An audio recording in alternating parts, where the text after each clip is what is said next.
Di sebuah desa kecil di Tarutung, Sumatera Utara, pada 20 Juni 1961, lahir seorang anak yang mengukir jejak luar biasa dalam pelayanan gereja ortodoks di Indonesia. Ia diberi nama Parluhutan oleh kakeknya, yang berarti tempat perlindungan dalam bahasa Batak. Nama yang kelak menjadi nyata dalam perjalanan hidup dan misi pelayanannya. Parluhutan Manalu lahir dari keluarga Kristen Protestan yang taat. Lingkungan keluarganya yang penuh kasih menanamkan nilai-nilai iman yang mendalam dalam dirinya sejak kecil.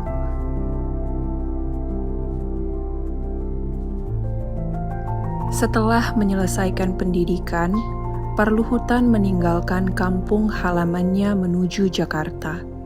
Ia bekerja di sebuah agen ekspres hingga akhirnya bosnya menawarkan peluang untuk belajar teologi di Yogyakarta. Di sana, ia mendalami pemahaman tentang kekristenan. Pada tahun 1986, ia lulus dari sekolah teologi tinggi dan melanjutkan pelayanannya di gereja Protestan. Namun, pencariannya akan kebenaran membawa langkahnya lebih jauh. Pada 1989, melalui sahabatnya Daniel Biantoro, ia diperkenalkan kepada gereja ortodoks. Pertemuan ini mengubah arah hidupnya. Parluhutan bersama istrinya Vina menerima sakramen baptis dan diberi nama baru, Chrysostomos dan Elizabeth. Dari situ, perjalanan iman mereka baru saja dimulai. Untuk mempercepat misi ortodoksia ini berkembang di Indonesia, maka dikirimlah untuk belajar di Holy Cross beberapa orang dan satu keluarga ke Yunani untuk belajar ortodoksia. Yang ke Holy Cross lebih awal pulang dan membantu pelayanan di Solo, yang ke Yunani masih studi lanjut. Yang belajar ke Yunani ini bernama Chrysostomos Manalu beserta keluarganya. Pada 1991, keluarga Chrysostomos diberkati untuk melanjutkan studi pasca sarjana di Universitas Aristoteles Tessaloniki. Kota ini penuh dengan warisan budaya dan agama, memberikan banyak inspirasi bagi Pater Chrysostomos dan istri dalam memperdalam ilmu teologi ortodoks. Di tahun 1994, Pater Chrysostomos diangkat menjadi diakon, kemudian presbiter, dan melayani paroki kecil di sekitar Tessaloniki sebelum kembali melanjutkan misi pelayanannya. Pada 1996, Pater Chrysostomos Manalu ditugaskan melayani di Selandia Baru, tepatnya di kota Wellington. Walaupun mereka merasakan sukacita dalam melayani komunitas di sana, panggilan hatinya untuk kembali ke tanah kelahiran semakin kuat. Karena tujuan saya yang awal menjadi ortodoks, mengortodokskan yang bukan ortodoks. Begitu yang dikatakan beliau. Pada 1998, dengan restu Metropolitan Nikitas, ia kembali ke Sumatera Utara. Di Medan, ia memulai segalanya dari nol. Ibadah dilakukan di rumah sewa, dengan keluarganya sebagai jemaat pertama. Beliau pertama sekali membuka panti asuhan Agios Dimitrios dan pada akhirnya membangun gereja Agios Dimitrios. Pater Chrysostomos dibantu oleh adik beliau, Pater Athanasius Manalu, dalam mendirikan beberapa gereja yang menjadi fondasi utama ortodoksi di Sumatera Utara. Pater Athanasius belajar teologi di sekolah evangelikal di Medan. Ia menemukan gereja ortodoks melalui bimbingan Pater Chrysostomos. Pada 1992, ia tinggal di sebuah biara di Yunani dan belajar ikonografi dari biarawati. Karya ikonografinya dapat ditemukan di semua paroki di seluruh Sumatera. Gereja-gereja yang dibangun oleh Pater Chrysostomos Manalu dan dibantu oleh adiknya Pater Athanasius Manalu adalah sebagai berikut. Pertama, Gereja Agios Dimitrius Medan dibangun pada tahun 1999. Gereja pertama yang dibangun oleh Pater Chrysostomos dari rumah sewa kecil, ia memimpin pembangunan gereja permanen yang kini menjadi pusat komunitas Ortodoks di Medan.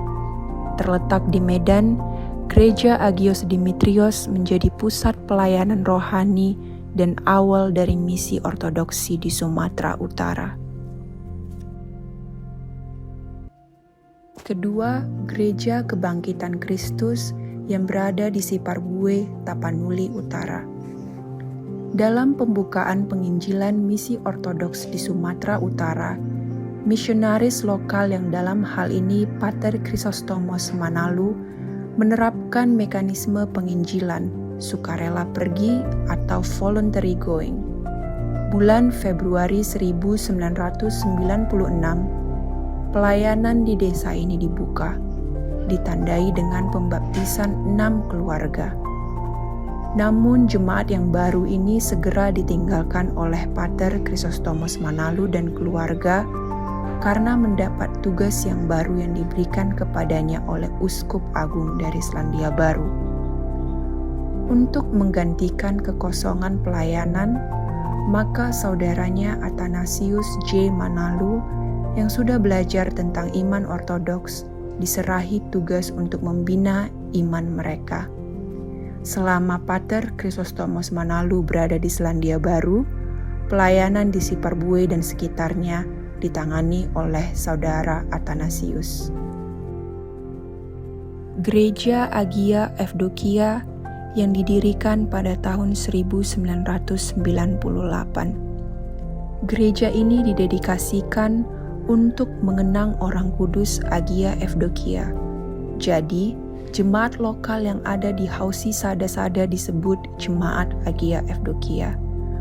Orang kudus yang satu ini diperingati oleh Gereja Ortodoks tanggal 1 Maret setiap tahunnya, yaitu tanggal kematiannya.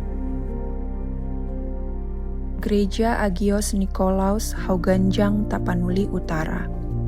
Awal tahun 2002, ada 7 keluarga mendatangi kantor gereja ortodoks di Medan dan menyatakan kerinduan mereka agar di desa itu dibuka pelayanan gereja.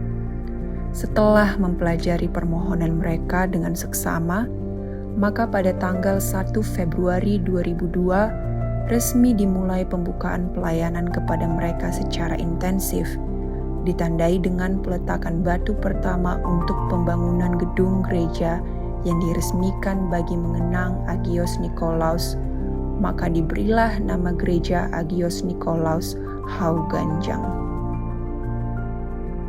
Chapel Agia Ekaterina Tanjung Anom didirikan pada tahun 2005. Gereja ini berdiri di dekat sekolah Hagia Sophia, memberikan akses ibadah pagi bagi para siswa dan staf sekolah.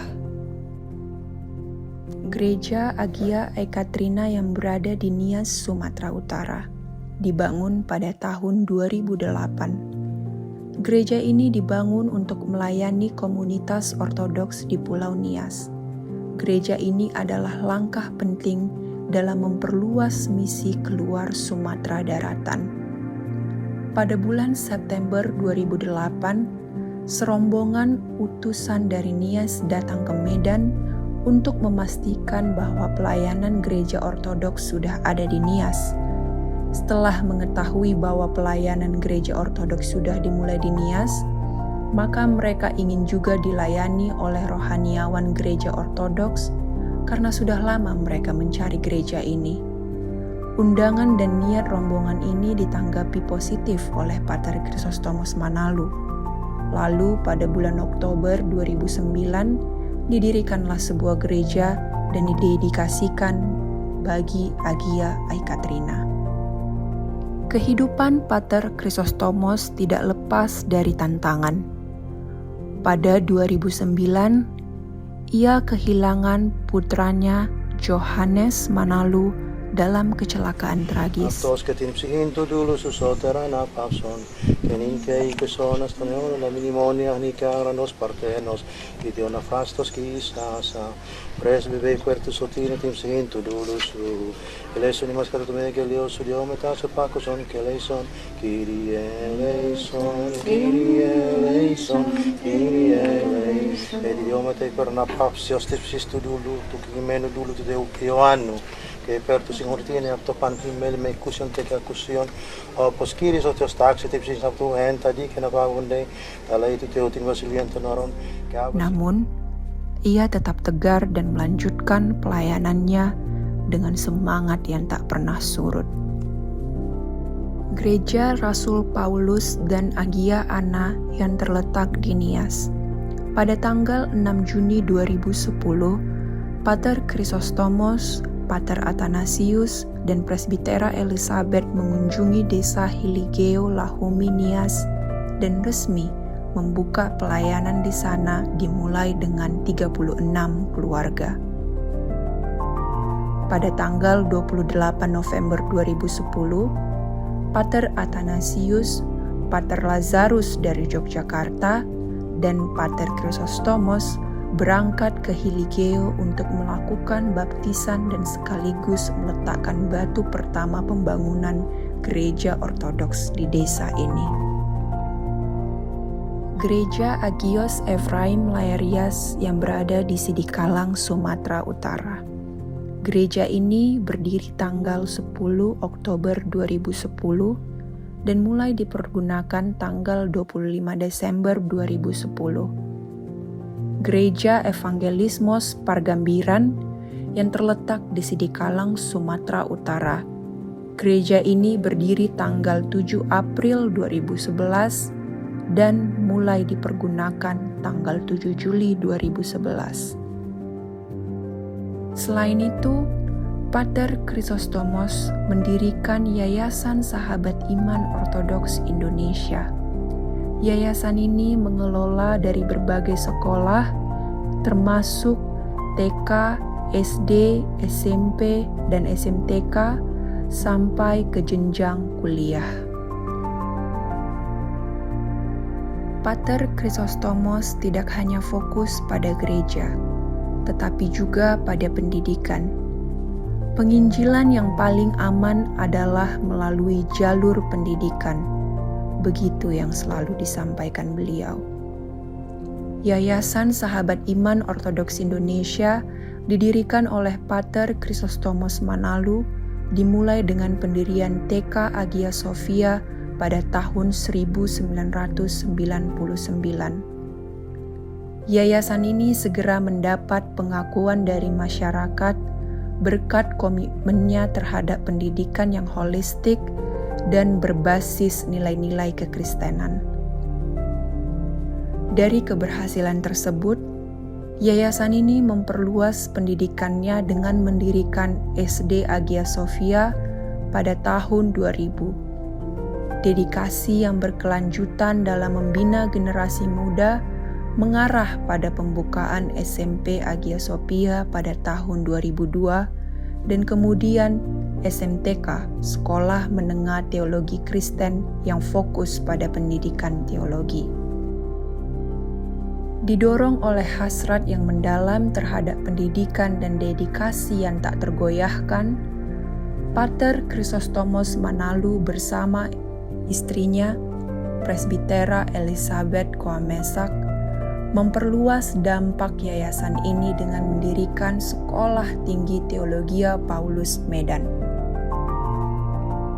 Institusi pendidikan tinggi ini mencerminkan komitmen mereka untuk membentuk generasi pemimpin baru yang berlandaskan kebijaksanaan teologis dan integritas moral. Melalui yayasan ini, Pater Chrysostomos ingin supaya tempat pendidikan yang mengajarkan tidak hanya pengetahuan akademis, tetapi juga nilai-nilai spiritual yang berlandaskan pada iman ortodoks. Yayasan ini kemudian mengembangkan lebih banyak sekolah, termasuk sekolah Agios Yohanes Prodomos di Sidikalang yang memberikan akses pendidikan kepada anak-anak dari berbagai latar belakang. Kini, gereja ortodoks di Sumatera Utara berkembang pesat dengan komunitas di Medan, Tarutung, Sidikalang, dan Nias. Warisan Pater Chrysostomos tidak hanya dalam bentuk bangunan gereja, tetapi juga iman yang hidup di hati jemaatnya. Pater Chrysostomos Manalu telah meninggalkan dunia ini, tetapi warisannya tetap hidup. Ia adalah bukti bahwa dengan iman, ketekunan, dan kasih, sebuah visi besar dapat terwujud. Semoga kenangannya terus menjadi inspirasi bagi kita semua. Kekalah kenanganmu, Pater Chrysostomos Manalu.